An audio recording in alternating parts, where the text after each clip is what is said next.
150 కోట్లు matching fund ఇస్తే మళ్ళీ 298 కోట్లు ఇస్తా ఉన్నారు. ఇప్పుడు ఇది 2021, ఇప్పుడు కాదు 2021లో స్టేట్ గవర్నమెంట్ 11 కోట్లు ఇచ్చి గమ్మున అయిపోయింది. వాళ్ళు ఇవాళ ఏషియన్ ఇన్ఫ్రాస్ట్రక్చర్ ఇన్వెస్ట్మెంట్ బ్యాంక్లో నేను 2019 ఫిబ్రవరి నెలలో 5,350 కోట్లు శాంక్షన్ ఇచ్చాం. ఏషియన్ ఇన్ఫ్రాస్ట్రక్చర్ ఇన్వెస్ట్మెంట్ బ్యాంక్లో రోడ్లకి, డ్రైన్స్కి, వాటర్కి 5,350 కోట్లు శాంక్షన్ చేస్తే దాన్ని వదిలేశారు. మన జూన్కి టైం ఎక్స్పైర్ అయిపోయింది. ఒక్క పైసా వాళ్ళు ఎందుకంటే మ్యాచింగ్ ఫండ్ ఇవ్వాల్సి వస్తుంది. మళ్ళీ మేము సీఎం గారు మొన్న మూవ్ చేసి దాన్ని చేస్తే 4 సంవత్సరాలకు ఎక్స్టెండ్ చేస్తున్నారు. ఇట్లా టోటల్ అంత కంప్లీట్గా అన్ని వ్యవస్థలు, అన్ని సిస్టమ్స్ ఫైనాన్షియల్ చేశారు. అయితే గత 2 నెలల నుంచి నేను అన్ని మున్సిపాలిటీల అధికారులను పిలిచి యాక్చువల్గా వాట్ ఈస్ గోయింగ్ ఆన్ అని స్టడీ చేయటం ఇవన్నీ జరిగింది.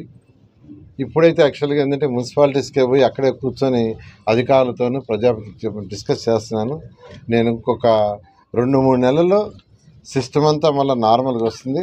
టౌన్ ప్లానింగ్ అయితే అంత అధ్వానంగా అసలు మరీ ఘోరం. 2014-19లో ఆన్లైన్ సిస్టమ్ తీసుకొచ్చా.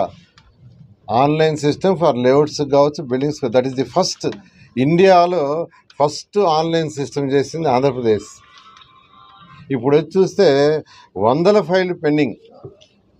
మన ఈ మధ్య నెల్లూరు నేను ఎక్కడైతే కంటెస్ట్ చేశాను అక్కడ డ్రైవ్ చేస్తామని అధికారులకు చెప్పాను. నేను వస్తున్నాను, పబ్లిక్ తెలియజేయండి అని నేనే టీవీలకి మీ ద్వారానే చెప్పా. పలానా డేట్లో వస్తున్నాను, ఎవరెవరు బిల్డింగ్స్ పెండింగ్ ఉన్నాయో మీరు రండి అని ఇన్ఫామ్ చేస్తే 78 మందికి పెండింగ్ ఉంటే 1-2 సంవత్సరాల నుంచి నేను ముందు రోజు మా డైరెక్టర్ని పంపించా. మీరు ముందు పోయి అసలు చూసి ఏదైనా చేయగలిగితే మీ లెవెల్లో చేయమంటే 50 ఫైళ్ళు కంప్లీట్ చేసింది ఒక రోజులో. ఒకే రోజు 50 ఫైళ్ళు, 1-2 కాదు. ఆ రోజు నేను పోయిన రోజు ఒక 10 ఫైళ్ళు క్లియర్ చేశారు, 60. ఇట్లా ఈరోజు వ్యవస్థలంతా ఉన్నాయి.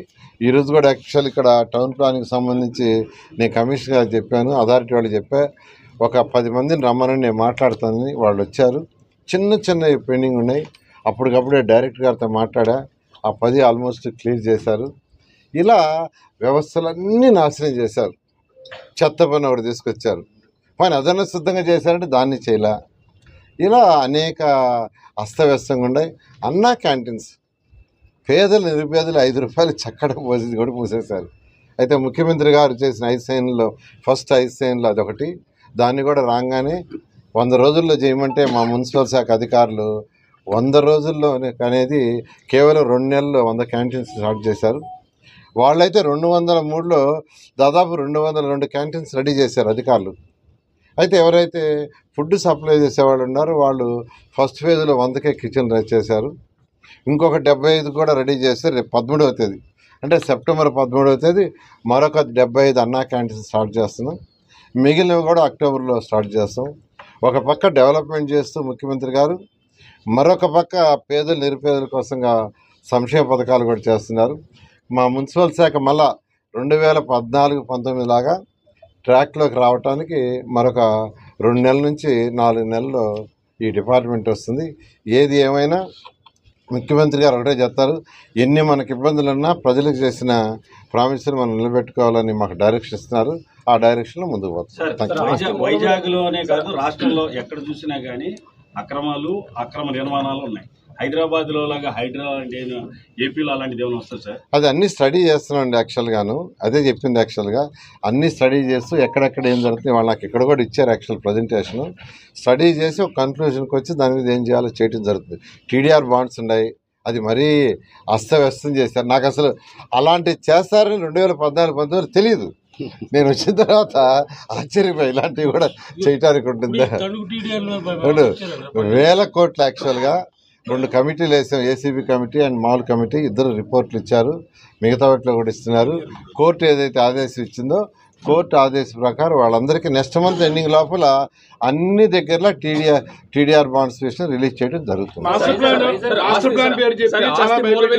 మూల విలువ మీద గత ప్రభుత్వం పనిచేసింది సార్. అది పెరుగుతున్న కొద్ది ఇంకా రికరింగ్ అయిపోతుంది సార్. దానివల్ల ప్రజలు చాలా ఇబ్బంది పడుతున్నారు. ఒకటండి, వాల్యుయేషన్ బేస్ చేసి యాక్చువల్గా ట్యాక్స్ సిస్టమ్ తీసుకొచ్చారు. అవన్నీ కూడా స్టడీ చేస్తున్నాము. స్టడీ చేసి ఏదైనా చేస్తాం. మాస్టర్ ప్లాన్ పేరు చెప్పి లాస్ట్ టైం చాలా వరకు అవకతవకలు జరిగాయి సార్. మాస్టర్ ప్లాన్ భయపెట్టి యజమానులు భయపెట్టి భూములు లాక్కున్నారు. జరిగిన డిస్కషన్లో అందరు ఎమ్మెల్యేలు ఏకకంఠంతో చెప్పింది అదే, మాస్టర్ ప్లాన్ని రివైజ్ చేయాలంతా ఇష్టం వచ్చినట్టు వాళ్ళకి సంబంధించింది ఫేవర్గా చేసుకునేది కాదని. దానికి యాక్చువల్గా కన్సల్టెంట్ పిలుస్తామని నేను చెప్పాను. మంచి కన్సల్టెంట్ పిలిపిస్తాం, మీ అందరి సజెషన్లు ఏంటి, ఎవరికి ఇబ్బంది లేకుండా చేస్తామని ఆల్రెడీ నేను చెప్పడం జరిగింది. ఇప్పుడు దాకా జారీ చేస్తారు టీడీఆర్లు మాస్టర్ ప్లాన్ వాళ్ళు పెట్టుకొని వాటిని రద్దు చేస్తారు, లేకపోతే కంటిన్యూ చేస్తారు. అంటే యాక్చువల్గా ఈ కమిటీ రిపోర్ట్లు వచ్చిన తర్వాత పూర్తిగా ఏ డెసిషన్ తీసుకోవాలనేది కోర్టు డైరెక్షన్ ఇచ్చింది. కోర్టు డైరెక్షన్ ప్రకారం ముందు పోతాం. అంటే అదే తణుకులో జరిగిందో మిగతా దగ్గర కూడా దాదాపు అదే జరిగింది.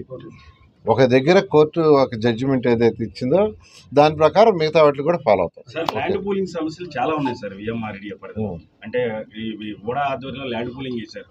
కానీ కొనుక్కున్న వాళ్ళు ఊడా దగ్గర నుంచి కొనుక్కున్నారు, వాళ్ళు వెళ్ళలేకపోతున్నారు. ఆ రైతులేమో ఆ ల్యాండ్ మాది అంటున్నారు. కూడా ఇది ఎలా సాల్వ్ చేస్తారు? యాక్చువల్గా అది కూడా డిస్కస్ చేశారు. వాళ్ళకి డబ్బులు ఇవ్వాలా, ఎవరి దగ్గర అయితే ల్యాండ్ తీసుకున్నారు అసైన్స్ దగ్గర వాళ్ళకి డబ్బులు ఇవ్వాలా. వాళ్ళకి డబ్బులు కానీ ఇస్తే ప్రాబ్లం జరిగిపోతుంది. అందుకని వాళ్ళ కలెక్టర్ గారిని కూడా పిలిపించాం. ఈ మీటింగ్ కలెక్టర్ గారిని కూడా పిలిపించిన పర్పస్ ఏంటంటే అవి కూడా సాల్వ్ చేయడానికి దాన్ని కూడా వర్కౌట్ చేయమన్నాను. చేస్తాం. అక్రమ నిర్మాణాల పరిస్థితి సార్, అక్రమ నిర్మాణాలు అదే స్టడీ చేస్తాను. క్వశ్చన్ అడిగారు కదా. Okay, thank you.